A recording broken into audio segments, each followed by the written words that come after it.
Hey guys, it's Isabel and today I have a very highly requested video.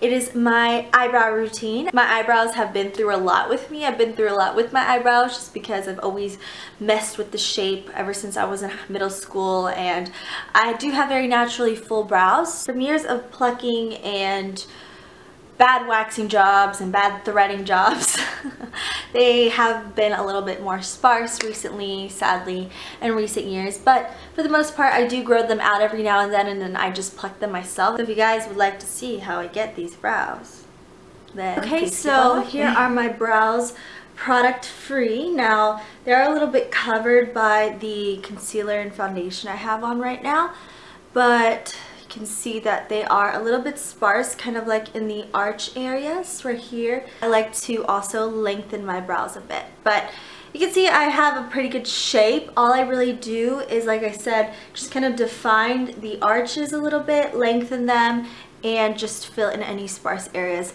But I don't like any eyebrows that are super thick or dramatic. I'm not a huge fan of the Instagram brow, quote unquote, which is the brow that is super clean and cut with concealer and super defined. I think that there's a time and a place for brows, and for me, for every day when I do makeup tutorials for you guys or just my day-to-day life, having that really cut concealer around the brows look for me is not really my thing personally, just because I wear a lot of eye makeup and I just like to look a little bit more natural, look cleaner. I probably will run a little bit of concealer around them, but I won't do that super dramatic, really defined line of concealer around my brow like some makeup artists like to do. Always important to brush up your brows with a spoolie. Personally, I prefer my brows to be a little bit more arched. I used to get my eyebrows threaded. The last time I got them threaded was probably like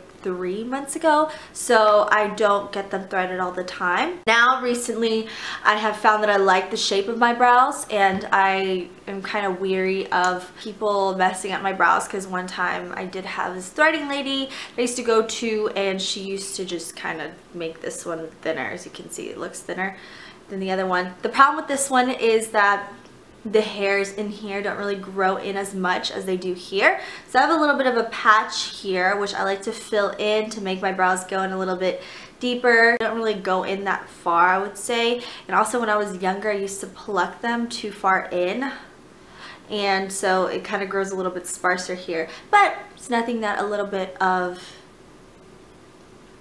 filling in doesn't fix. So this brow pencil I have is the Skin Food Black Bean Eyebrow Pencil. I actually got this brow pencil in Boutique Beauty Bag. It's the most perfect color for my skin. As you can see, it's a nice kind of grayish taupey color, and it goes on very smooth, and it's quite dry and chalky, so it won't move around. It really stays put, and the color is just perfect for my brows because I can't do anything too light since I have very dark hair, and I can't do anything too dark since I have kind of, you know, you don't want to overdraw your brows. So this is the perfect shade to just draw your brows on, and I will link where you can get this product down below, especially for you girls who have dark hair. I think this is the perfect color, and on the other side you kind of get this little spoolie as well.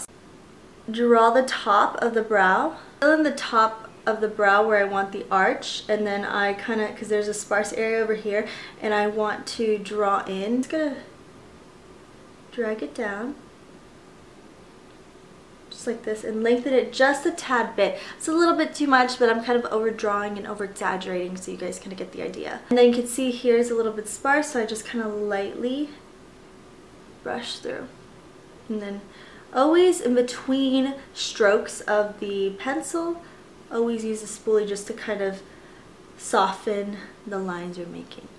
And then I like to go underneath and draw a physical line very softly. I go a lot softer underneath than I do up top. So just kind of softly do this, and then as I get more inwards, I do it softer.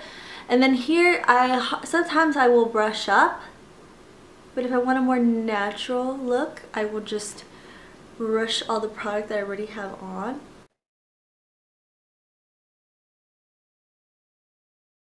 This brow really didn't need much too much work. It's probably my better brow. We all have a brow that we like better. That's basically all there is to it. Like I said, if you want to make them look sharper and neater, sometimes I will take kind of a matte shade like this. This one is Strange by Urban Decay, and I will take that one and I will do a brow bone highlight. So I very rarely do my eye makeup before my brows, but I did it for the sake of this video. And so usually I will always start with brows and then do a brow bone highlight like I'm doing now.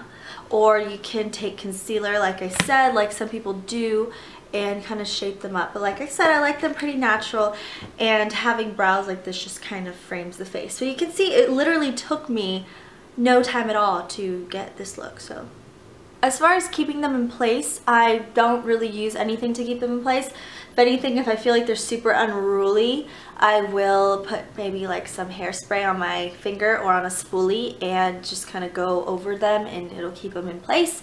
Otherwise, I know there's some brow waxes out there, the Anastasia brow gel and different things like that that are specially formulated for brows if you want something a little bit more heavy duty. I hope you guys enjoyed the video, and if you did, please give me a big thumbs up and leave me any suggestions for any videos you'd like to see. I have seen your suggestions in my last video and I have written them down, so I will be sure to do those very soon. I hope you guys enjoyed the video. Don't forget to subscribe to see more videos from me, and I will see you in my next one. Bye-bye.